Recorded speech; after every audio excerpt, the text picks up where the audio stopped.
제가 지난 7월 10일, 8월 21일 두 차례에 걸쳐서 그 한남동 대통령 관저 증축 공사를 둘러싼 불법 의혹 제기를 세 가지 관점에 맞춰가지고 자료를 요청했습니다. 첫 번째가 공사업체 무자격 의혹, 그리고 공사업체 명의대여 및 알선 의혹, 그리고 착공일 이전의 공사 시작 의혹, 이렇게 세 가지. 저희 법령상으로는 건설산업기본법과 건축법 이렇게 두 가지인데요.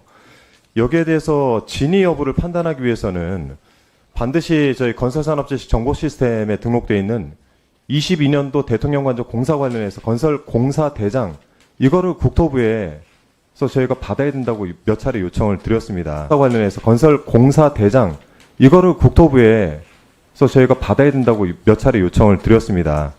근데 계속해서 지금 입장은 반복되고 이게 국가안전보장시설이다 이런 입장만 반복되고 있거든요. 근데 그 사이에 추가 의혹이 또 제기됐습니다. 공사를 한 부분이 사우나, 드레스룸이고 무리하게 시설 공사를 벌였다. 이게 그냥 의혹이 아니라 이 공사, 증축 공사에 참여를 했다는 또 다른 업체에서 대표가 직접 언론에 인터뷰를 한 진술 내용입니다. 그렇게 따진다면은 이 부분에 대해서 지금 정부의 입장과 아주 반하는 내용인데 이런 부분에 대해서 책임을 져야 되는 행안위도 있겠지만 국토부 자체가 저희가 제기를 하고 있는 이 건설산업기본법이나 건축법을 위반했을 가능성에 대해서 체크를 해야 되는 것 아니겠습니까? 지금 저희가 확인을 해보니까 이 건설산업기본법이나 건축법은 소관부서 국토부인데 법 위반 제재 처분 업무 이거는 이제 지자체에서 위임이 돼 있고 위탁되어 있는데 비용 부담이나 최종적 책임은 그래도 국토부에 있다고 생각을 합니다. 그래서 이 지자체가 법 위반 제재 처분 후에 키스콘에 등록을 하도록 되어 있는데 이 부분에 대해서 국토부가 점검을 하게 돼 있고 불법 증축공사 의혹에 대해서 확인할 의무가 반드시 있다고 생각을 합니다. 이 부분은 좀 한 번 더 위원장님께서 장관께 물어봐 주시고요. 일각에서는 이 불법 의혹을 제기한 제주위치의 종합건설이 건설공사 대장을 키스콘에 등록하지 않았을 가능성도 제기가 되고 있는 상태입니다. 그렇기 때문에 만일 이번에도 자료를 제출하지 않을 경우에는 저는 예산 소위원장으로서 이 4246-518 건설산업 정보시스템 구축 및 운영 이 집행 적정성에 대해서 국토부가 시스템 확대 구축을 위해서 기재부로 증액을 요청해 놓거든요. 이거 철저하게 제가 예산비 감축에 대해서 검토를 하겠다는 말씀 드리고요. 그리고 국회법 128조에 저희가 상임위 의결도 가능하지 않습니까?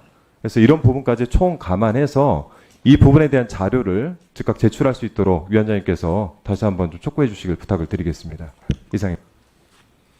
네, 문준석 간사입니다. 위원장님, 한준호 의원께서 제기한 의혹은 이미 언론에서도 다룬 바가 있고요. 우리 국토교통위 상임위 소관 법률안인 건축법과 건설산업기본법 위반 의혹이 제기되는 만큼 이에 대한 자료 요구는 타당하다고 봅니다. 특히 공사업체 무자격, 명의대여, 알선 등은 건설 안전과 직결되는 부분이기 때문에 국토부가 성실히 자료 제출을 해야 한다고 봅니다. 내일 모레 5일이죠. 5일 전까지 회의 전까지 자료 제출을 요구하지 않으면 5일 전체회의에서 상임위 의결로 자료 제출할 것을 요구할 자료 제출 요구를 요청드립니다. 네. 저 장관님, 지금 한준호 의원이 계속 요구하는 자료는 건설산업정보시스템 상에 등재되어 있는 자료를 어떤 건지 좀 요청하는 건데 그것이 이제 등재되어 있는지 아니면 등재되어 있다면 어떤 내용으로 등재되어 있는지를 요청하는 거거든요. 도저히 줄 수 없는 자료입니까? 예, 지난번 상임위원회 때도 비슷한 말씀이 계셨고 제가 또 같은 내용의 답변을 드렸는데요. 또 이 건에 대해서 건설업체를 관리하는 국토교통위 외에 사실은 그 공사의 발주기관은 행정안전부입니다. 그래서 발주관청인 행정안전부를 담당하는 행안위 또 그 시설을 또 운영하고 사용하는 기관은 대통령실이기 때문에 대통령실을 또 담당하는 국회 운영위에서 이미 열띤 또 논란이 있었던 사항이고 거기서 행안위에서나 운영위에서 해당 시설이 통합방위법에 따라 각급 국가 주요 시설이기 때문에 자료 협조가 곤란하다는 그런 공방이 있었습니다. 아니 제가 지금 질문 드린 거는 질문하신 내용 중에서 그러니까 아니 시스템에 등재해야 되는 자료인지 먼저 일단은 이제 그 건설업체가 건설공사 하게 되면 키스콘이라는 이 대상에다가 전산적으로 등재를 하게 되어 있습니다. 그러니까 등재가 되어 있을 것으로 추정이 되는 거잖아요. 그죠? 그렇습니다. 예, 자 예, 그러면 예. 그 자료도 대입입니까? 당연히 이제 대상 시설물이 그 등재한 내용에 어떤 공사를 했고 무슨 내용이고 이렇게 나오기 때문에 그 자체가 국가보안시설 각급 주요 시설에 대한 자료는 공개하지 않는 것이 원칙으로 통합방위법에 비밀로 관리하도록 그렇게 되어 있다고 합니다. 그래서 자료 제출이 어렵고요. 아까 해당 업체의 그 공사를 제대로 했는지 신고를 제대로 했는지 하는 것들은 건축법상의 사항들인데 그거는 이 업체에 대한 관리 감독 기관 권한이 등록 업체에 대해서는 등록지라고 추정되는 제주도나 또는 공사를 한 건물이 소재하고 있는 용산구에 위탁되어 있는 상황이라서 국토부가 관여할 지금 단계에서 관여할 일은 행정도 관여할 일은 아니고요. 다만 아까 말씀하신 키스콘이라는 이 건축공사 대장은 저희가 전산적으로 지원도 하고 관리를 하고 있습니다. 근데 말씀드린 대로 그 건축공사 대장에 실려 있는 자료를 저희들이 뭐 일반 자료 같은 걸 얼마든지 공개하고 그렇게 하겠습니다만은 대상 시설물이 국가 주요 시설물 각급 주요 시설물에 분류가 되어 있고 또 다른 위원회에서도 행안부나 대통령실에서 일관되게 동일한 입장을 견지하고 있기 때문에 국토부로서 또 다른 입장을 말씀드리기 어렵다는 말씀드리고요. 자 장관님 또 한준호 의원님 말씀하신 것처럼 이 특정 시설에 대한 자료 여부와 키스콘이라는 건설공사 이 빅데이터를 관리하고 하는 그 시스템의 업그레이드 문제는 별개의 건으로 좀 처리해 주시기 부탁드립니다. 예. 장관님 네. 등재는 돼 있어요 자료가? 그건 제가 확인을 못 해봤습니다. 그거는 그 자체가 아까 한 의원 말씀하신 것처럼 자 장관님 이게 이 차이가 있는 거예요. 등재는 돼 있는데 뭐 어떤 이유로 해서 자료 못하는 경우가 있을 수 있고요. 다만 등재가 안 돼 있을 수가 있고 그렇죠? 그 등재가 안 돼 있으면 우리 그 전체 건설 사업을 관리하고 시스템을 구축한 국토부에서 문제 제기를 충분히 할 수가 있는 거고요.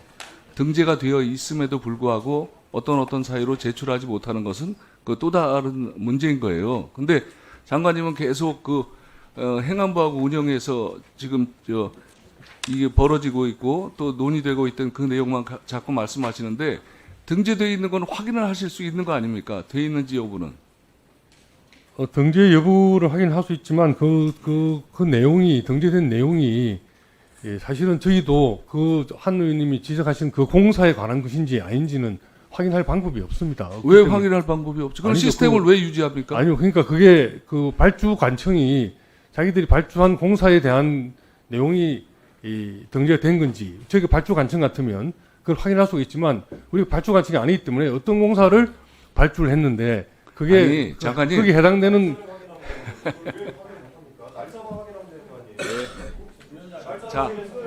자 이렇게 하겠습니다. 아닙니다. 그게 애매한 부분이 있습니다. 날짜만 아니 저 의원님 제가 뭘 시간을 씁니까? 저 궁금한 걸 물어보는 거지. 자 그러니까 자 이렇게 정리하겠습니다. 자 의원님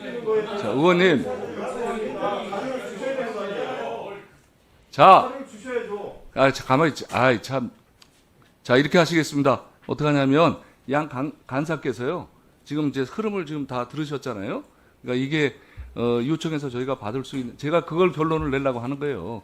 그 자료를 받을 수 있는지 추가적으로 한번 논의해 주셔서 그 결론을 가지고 회의 말미에 어떻게 할지 그 조치를 하겠습니다.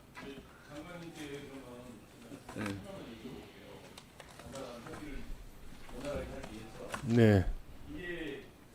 건축공사 대장에 접근하는 것이 비밀인가를 받아야지만 접근이 가능합니까? 아마 일정한 제한이 있습니다. 예, 제한이 있고요. 그리고 예. 이제 거기 올라와 있는 공사가 제한이 어느 정도 됐습니까? 공사 내용을 묻는 게 아니잖아요, 지금. 예, 그러니까 제한이 일정한 제한이 건설 있는데 업체에 대한 정보를 요구하는 건데 자꾸 장관님께서는 공사 내용을 가지고 답변을 하시기 때문에 이게 서로 요구하는 게 다른 거예요.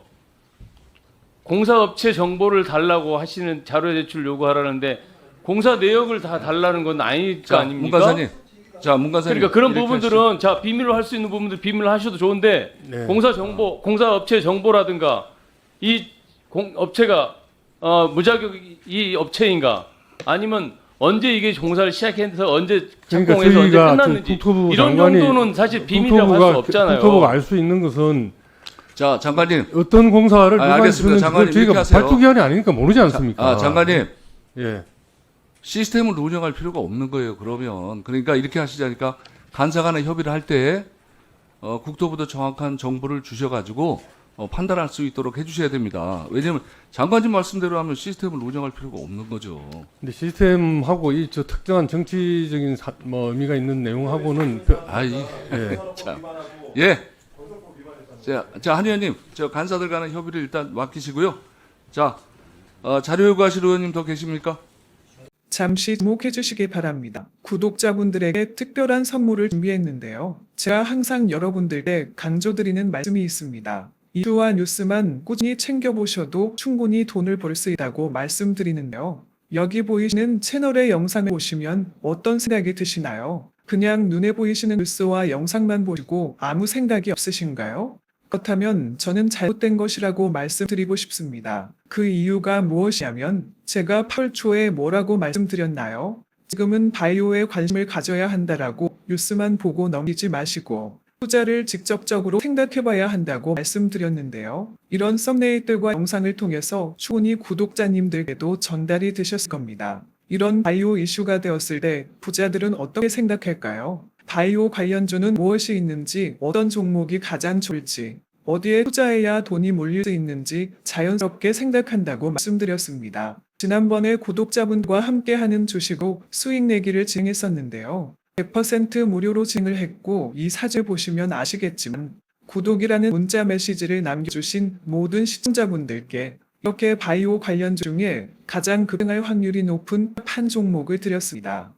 8월 13일에 오점 바이오를 추천해 드렸습니다. 여기 나와 있는 사진을 보시면 정확히 얼마에 매수하고 어떤 종목을 사야 하는지 어느 지점에 파야 하는지 이런 부분들까지 여러분들에게 정확히 알려드렸는데요. 실제로 많은 분들께서 수입을 보셨습니다. 오른쪽을 보시면 아시겠지만 8월 13일에 오정바이오를 소개해드리고 나서 실제로 며칠이 지나지 않고 이렇게 주가가 상한가가 되었습니다. 당시에도 굉장히 많은 분들이 제가 드린 종목으로 수익을 내셨습니다. 지난번과 똑같이 구독이라는 문자를 보내주시면 이번에 이슈가 되고 있는 주식 중에 앞으로 대장주의 구시를 하면서 주가가 가장 크게 상승한 한 종목을 시청자분들에게 문자로 종목명과 사고자 하는 시점을 모두 알려드리겠습니다. 이 영상을 보시고 계시는 시청자분들 중에 종목이 궁금하다 하신 분들은 남녀소 시간대 상관없이 이렇게 상대의 번호를 항상 남겨놓고 있습니다. 전화번호 010-5638-2209 똑같이 무료 급등 주식 문자를 보내드리겠습니다. 돈을 받는 것도 아니고 투자를 대신해 드리는 것도 아니고 부담없이 구독 문자 보내주시면 되십니다. 수익이 나신다면 구독과 좋아요 한 번씩 부탁드립니다.